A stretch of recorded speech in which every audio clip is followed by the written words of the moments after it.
வணக்கம், நான் உங்கள் chef Muralidharan. Welcome to chef Madras Murali kitchen. இன்றைக்கி நாம் பார்க்க போகிற டிஷ் என்ன அப்படின்னா பன்னீர் ஜாமுன். இந்த டிஷ்ஷு செய்ய தேவையான பொருட்கள் என்னென்னு பார்க்கலாமா?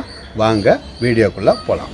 பால் 1 லிட்டர், சர்க்கரை 1 கிலோ, ஏலக்காய் பொடி சிறிதளவு, ரோஸ் வாட்டர் சிறிதளவு, வெனிகர் 1 ஸ்பூன் அல்லது லெமன் ஜூஸ். பண்டங்கள் மாறலாம், பதார்த்தங்கள் மாறலாம், வடிவங்கள் மாறலாம், பெயர்கள் மாறலாம், கோணங்கள் மாறலாம், கொள்கைகளும் மாறலாம். எப்பொருள் யார் யார் வாய் கேட்பினும் அப்பொருள் மெய்ப்பொருள் காண்பதறிவு. முறைகள் மாறக்கூடாது. முரளியின் சமையலில் முறைகளும் மாறாது, சுவையும் குறையாது.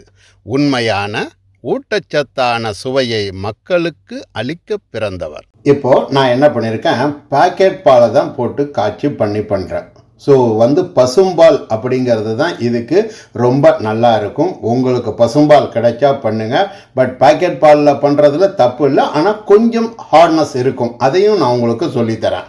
ஸோ இப்போ இந்த பாலை நீங்கள் நல்லா காய்ச்சுங்க. அதாவது பொங்க காய்ச்சிட்டு நீங்கள் என்ன பண்ணுங்கள், இதில் லெமன் ஜூஸ் இருந்ததுன்னா லெமன் ஜூஸ் ஊற்றலாம், இல்லை வெனிகர் உங்களுக்கு இருக்குன்னா வெனிகர் ஊற்றலாம். இது ரெண்டுத்தையும் ஊற்றி கொஞ்சம் ஃபயர் வச்சிங்க அப்படின்னா பால் திரியாக போன மாதிரி ஆகிடும். சப்போஸ் உங்களுக்கு கேர்டல் ஆகலை அப்படின்னா என்ன ஆகும் அப்படின்னா நீங்கள் இன்னும் கொஞ்சம் ஊற்றி சரி பண்ணிக்காங்க. அது வெனிகரோ லெமன் ஜூஸினுடைய அளவை பொறுத்து மாறுபடும். இப்போ நான் ஒரு பழத்தில் ஒரு மூடியை தான் நான் புழியிறேன். எனக்கு பால் நல்லா திரிய ஆரம்பிச்சிருச்சு. ஸோ திரிய ஆரம்பித்த பிறகு நான் என்ன பண்ணுறேன், இந்த மாதிரி கலக்கி விட்டு கொஞ்சம் கொதிக்க விட்டுட்டு பாலில் தெளிய வச்சுட்டு கொஞ்சம் மேலே தண்ணி ஊற்றி வடிகட்டிடுவேன். நீங்களும் அதே மாதிரி பண்ணுங்கள். இப்போ பார்த்தீங்களா, இந்த மாதிரி வர வர கொதித்ததும் உங்களுக்கு அப்படியே திரியாக பன்னீர் சரியாக செய்ய ஆரம்பிச்சிடும். இது உங்களுக்கு இன்னும் சரியாக புரியல அப்படின்னா நம்ம சேனலில் ரசகுல்லா எப்படி பண்ணுறது, ரசமல எப்படி பண்ணுறது, சம்சம் எப்படி பண்ணுறது அப்படிங்கிறதெல்லாம் போட்டிருக்கேன். அதுலேயும் நீங்கள் பாருங்கள். தீபாவளி ஸ்வீட்லேயே இருக்குது. இப்போது இந்த பன்னீர் நல்லா போட்டு புழிஞ்சிட்டு தண்ணி இல்லாமல் பண்ணிவிட்டு இந்த மாதிரி நீங்கள் பிசைங்க. ரொம்ப ஹார்டாக பிசைய வேண்டாம். நான் கையில் பிசைகிறேன்னா உங்களுக்கு பார்த்தா தெரியும். ஹார்டாக பிசைகிறேன்னா நான் சாஃப்டாக தான் பிசைவேன். பட் நீங்கள் பசும்பாலாக இருந்தது அப்படின்னா இந்த மாதிரி பிசையும் போது உங்களுக்கு கொஞ்சம் ஹார்டாகும். சாஃப்டாக பிசைங்க. நான் இது பாக்கெட் பால் அப்படிங்கிறதுனால கொஞ்சம் ஹார்டாகிடும் அப்படிங்கிறதுக்காக நான் கொஞ்சம் சாஃப்ட்னஸ் பண்ணுறதுக்காக இப்படி பிசைகிறேன். ஸோ பசும்பால் தான் பெஸ்ட்டு. நான் உங்களுக்கு செஞ்சு காட்டுறதுக்காக பாக்கெட் பாலில் செஞ்சு காட்டியிருக்கேன். நமக்கு கிடைச்சா பண்ணலாம், இல்லைன்னா கிடைக்கலனா பண்ணலாம். எனக்கு பசும்பால் கிடைக்கல, அதனால நான் இப்படி பண்ணுறேன். ஸோ இப்போ இதை மாதிரி நீங்கள் நல்லா பிசைஞ்சிங்க அப்படின்னா உதிராக இருந்த பன்னீர் எப்படின்னா உங்களுக்கு சேர்மானமாகி பால் கோவா மாதிரி நல்லா வழவழன்னு வர்ற மாதிரி வரும். அப்போது வர்ற மாதிரி வந்த பிறகு உங்களுக்கு பிங்க் கலர், அதாவது என்னென்னா ஃபுட்டுக்கு யூஸ் பண்ணக்கூடிய பிங்க் கலர் கேசரி கலர் அந்த மாதிரி இல்லை. இது லிக்விடாகவே கிடைக்கும். பிங்க் அப்படின்னு ஒரு கலர் இருக்குது. அந்த கலரை வாங்கி நீங்கள் இதில் ஒரு 5 சொட்டு அளவுக்கு ஆட் பண்ணிக்கோங்க. கலர் உங்களுடைய ஆப்ஷன் தான். ரொம்ப டார்க் போட்டிங்க அப்படின்னா ஜீராவில் அப்படி பார்க்கும்போது உங்களுக்கு ரொம்ப இதாக இருக்க மாதிரி இருக்கும். அதனால் இப்போ நான் இது 5 சொட்டு தான் போட்டிருக்கேன். எப்படி பிங்க் கலர் எனக்கு வந்திருக்க பாருங்கள். இந்த மாதிரி வந்த பிறகு இதை ஒரு தட்டில் மாற்றிக்கங்க. மாற்றிட்டு என்ன பண்ணணும் அப்படின்னா கைகளில் இந்த மாதிரி சின்ன உருண்டையாக உருட்டணும். நான் சின்ன பீஸாக போட்டதுனால எனக்கு 25 பீஸ் வந்திருக்கு. நீங்கள் பெருசு பண்ண என்ன ஆகும் அப்படின்னா உப்புசம் ஜாஸ்தி வரும்.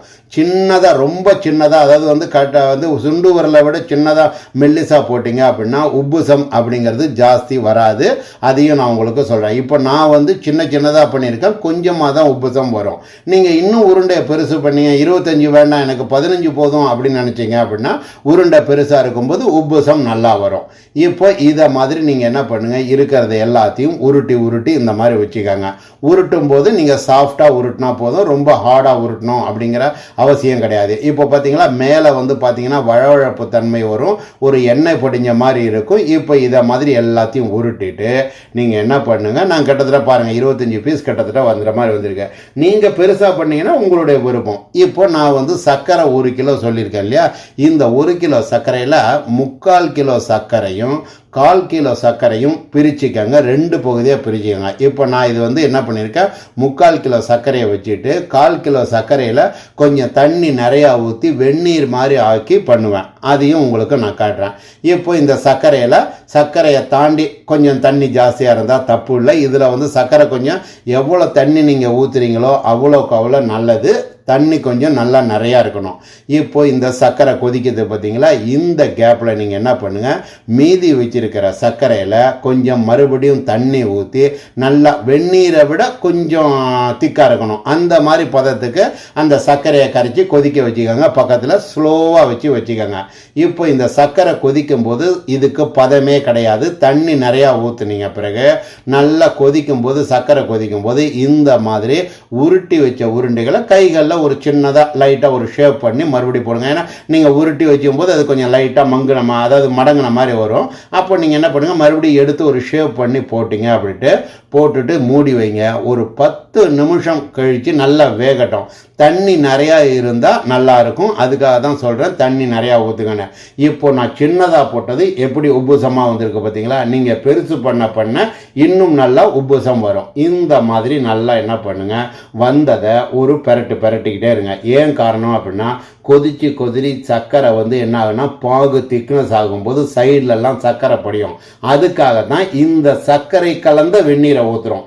ஏன்னா நான் உங்களுக்கு ஏற்கனவே சொன்னேன் இல்லையா, 1/4 கிலோ வெந்நீரை நீங்கள் எடுத்து வச்சுக்கோங்க அப்படின்னு. இந்த வெந்நீர் கலந்த சர்க்கரை தண்ணியை நான் ஊற்றுறேன் பாருங்க. ஊற்றும் போது என்ன ஆகும் அப்படின்னா, கொதிச்சு திக்காகிற சர்க்கரை மறுபடியும் லூஸ் ஆகும். நீங்கள் ஆனால் ஃபயரை தயவு செஞ்சு குறைக்காதீங்க. நல்லா கொதிச்சுக்கிட்டே இருக்கணும். இதை வந்து நீங்கள் என்ன பண்ணுங்கள், இந்த மாதிரி திருப்பி விட்டு மறுபடியும் ஒரு 10 நிமிஷம் வேக போடுங்க. சர்க்கரையில் வேகும்போது வெந்நீரில் வெந்தால் எப்படி வேகுமோ அந்த மாதிரி லூஸாக இருக்கணும் சர்க்கரை பாகு.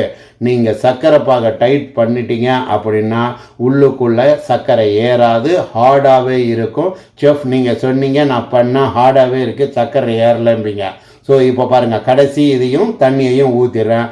தண்ணி ஊற்றின பிறகு இந்த சர்க்கரை கொதிச்சு வந்து தான் ஒரு 3 மணி நேரம் 2 மணி நேரத்துக்கு மேலே தான் ஊற தான் சர்க்கரை அதில் ஏறும். இப்போது நல்லா சர்க்கரை வந்து கொதித்து கொஞ்சம் திக்னஸ் ஆகுது. இந்த டைமில் பார்த்தீங்கன்னா சர்க்கரை பாகு உங்களுக்கு குலோப் ஜாமுன் ஜீரா மாதிரி ஆகிடும். இப்போ பாருங்கள், நான் போட்டு உருட்டினது லைட்டாக சாஃப்டாக தான் இருக்குது பாருங்கள். ஸோ இந்த சாஃப்ட்னஸ் வரும். நீங்கள் பெருசு பண்ணீங்க அப்படின்னா இன்னும் பெருசாக வரும். அவ்வளோதான் வித்தியாசம், வேறு ஒன்றுமே கிடையாது. இப்போது கிட்டத்தட்ட உங்களுக்கு வந்து பன்னீர் ஜாமுன் வந்து ரெடி ஆகி போயிடுச்சு. சர்க்கரை பாகு பார்த்தீங்களா, பதம் வந்து எப்படி ஆகிருக்கு பாருங்கள். இப்போ நான் ஆஃப் பண்ணிவிட்டு என்ன பண்ணுறேன் அப்படின்னா, ரோஸ் வாட்டர் இந்த டைமில் தான் ஊற்றணும். நீங்கள் ரோஸ் வாட்டர் முன்னாடியே ஊற்றிட்டீங்க அப்படின்னா எவாப்ரேட் ஆச்சுன்னா ரோஸ் வாட்டர்னுடைய எசன்ஸு வாசனையே இருக்காது. ரோஸ் எசன்ஸ் ஊற்றாதீங்க, ரோஸ் வாட்டர் ஊற்றுங்க. நான் ஏலக்காய் பொடி போட்டிருக்கேன். உங்களுக்கு வேணும்னா போடுங்க, இல்லைன்னா வேண்டாம்.